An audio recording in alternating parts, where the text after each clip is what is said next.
It's something that has, man, for the last 5 years, since that whole period of COVID and everything that's followed since it, that's been a real telltale sign with how I go about things. So, for example, I won't go into too much detail because it's still in play and there's also stakeholders involved. So I'm going to be a little bit broad, but there's something happening at the moment within my organization that is costing us a lot of money. And I look at that and I'm like, okay, George from 5 years ago would be sitting in a corner rolling in a ball, like, holy shit, what the fuck do we do? What do we do? Trying to keep it together. Yeah. Yeah. But the George today is like, okay, cool. This is part of the game. Pick up, go again. Pick it up, go again. Learn the lesson.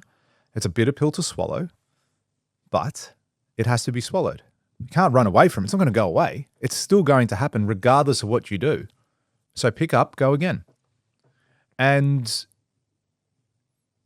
that's like, when I look back now at all of these moments, it's not the wins. It's I'm glad, you just said it. I'm proud of that guy. Proud that he didn't give up. Because he could have. I could have stopped. I was very close. I don't think you understand. This is before we met. I was very close to closing my company down, in the sense of not going broke, that fuck this, it's too hard. I'm done. Yeah. I'm going to go get a job, make $500,000, work for some of the best guys in the country that I still know today and can call up. And I'm going to have a good job. And I'm going to have the golden handcuffs, have my 4 weeks holiday a year. Turn my phone off when I get home and be fine. I was very close to doing that.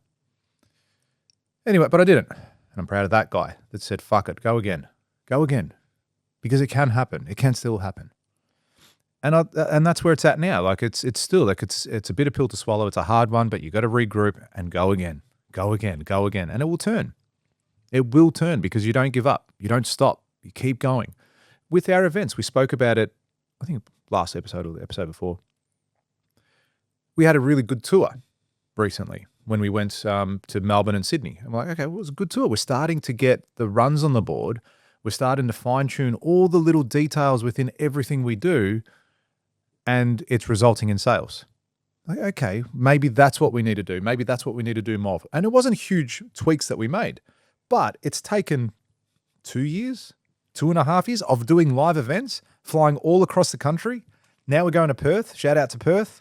We're looking for a venue. If you are a venue provider, give me a call. Venue owner, give us a call. Lisa. We need we need a host to build the summit, the biggest event in the construction industry. Come into Perth. They'll probably shut the city down. Yeah, I heard they're going to shut the airport down. Yeah, everything. They're going to the full Trump service. Everything. Jets, they're going to lock it down. Bigger than when Taylor Swift came. Who's that? I'm joking, Taylor Swift. I'm joking. No, she didn't go to Perth. Oh, she did it. She's not that big. She's to go to Perth. Perth? UFC goes to Perth. Yeah.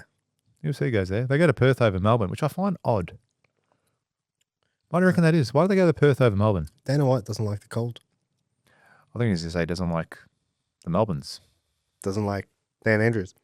That's not the reason. He doesn't even come. But yeah. He doesn't come most of the time. But nevertheless, Perth, we're coming. And I think the biggest lesson is two things. One, how many times you need to go again and go again and go again. Yes. And is there a level of, hey, are you missing something? If it keeps happening, if same mistakes keep happening and you don't make the changes, you don't make the tweaks, is there something there that is detrimental? Like, are you doing something? You got to really look within in that instance as well. Yeah. You can have blind spots yourself. Yeah. You know? I think another thing as well is people underestimate. I've learned this from sales and building sales teams and like trying to teach people how to offer what we offer. And it's like, I think we grossly underestimate how much more the people who are doing more than us are doing. Like, we might look at someone and think, oh yeah, he must work a little bit harder. And it's like, I think the output is like I think the output of someone like a Grant Cardone or an Alex Hormozy would be 1,000 times more. Not like they're not doing double the amount of work or triple the. It's like a significant amount more. And them as an individual, you're saying, or them as their team, like as the corporation Hormozy or Cardone or whatever it is. I think so. You got to look at it as him as an individual builds a corporation around him to leverage, Yeah. right? So it's not what the business is outputting, because if you have a big business, you're putting it, but like that person is leveraging their skills and their mindset and their, you know what I mean? Yep. Like, dude, I bought the bonus pack for the Alex Moses Yes. and I got all these additional books and blah blah blah. And I got their sales handbook, which is, I didn't believe it. I thought, and I'm sure he's removed some stuff, but when they first said it, I thought, yeah, cool, you're just reading like a closed book, whatever. But then they come and it's got sections in there that are all about growing in the company. Like, this is how you grow. So it's like, think you become a salesperson, here, this is the book. This is your handbook that you live by, your Bible. And going through that and just seeing the amount of detail that they go to with their scripting and how, like, and it's like, okay, I thought I was good because I gave them 3 scripts. Yeah. I gave him a page and a half, and I thought, that's freaking lucky. Yeah, follow these scripts and you'll be good. And this guy's written a fucking book for his team. And it's like, okay, I'm just not doing enough. That's the reality. Because then you ever think, like, what if we output two episodes a week? Yeah, that's right. Double the output. I've had people say to me, I let your episodes bank up and then I listen to them. Yeah, right. Yeah. Because they messaged me once. It's like something about an like a episode, TV series. They were behind. You know what I mean? And I was like, why are you behind? Like, that was like 3 2 weeks months ago. Yeah. And they're like, oh, I let your episodes like kind of bank up and then I'll listen to like 10 in a row. And I was like, because people like to do that. They like to just binge listen. that's how they watch, do. That's how they do all their be. podcasts. Yeah. And then I thought, that's interesting. So if we output more, that person would listen more. Like, if we were doing twice a week, all of a sudden that person, like, if we dropped an episode a day, this would be 3 months. Hey, we could do that. Hey, you could do that with your schedule how it is right now, and my schedule how it is right now. We could do that. I'll do it. Don't fuck around. You're gonna need more cake. You're You're gonna get to episode 200 very quickly. Bigger cake. Yeah. But yes, you could do it because, and this is the thing. I think there's 2 things. People underestimate how much work things take. They underestimate how much work it's going to. Yeah, massively. You know what I mean? Massively. Really, me included. Yeah. Man, when I started a building company, I thought, cool. Like, when I got my building license, I remember that. I was like, fuck, we're done. Like, we're done. We made it. I haven't won a single job, but we've made it. Yeah. Again, it's a license to print money. Clocked it, yeah. So, yeah, they underestimate how much work it actually takes.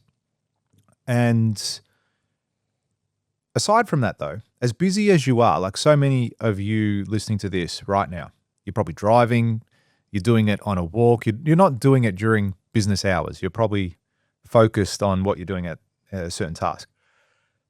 And I reckon every single person can find time in their day. Yeah, it's just a priority thing. Like, okay, today we went to the gym. Okay, you and me went to the gym. I actually packed my gym bag to go at 6 a.m. And then I had a site meeting, so I was like, all right, I'll go later. It's probably not going to go later, let's be honest.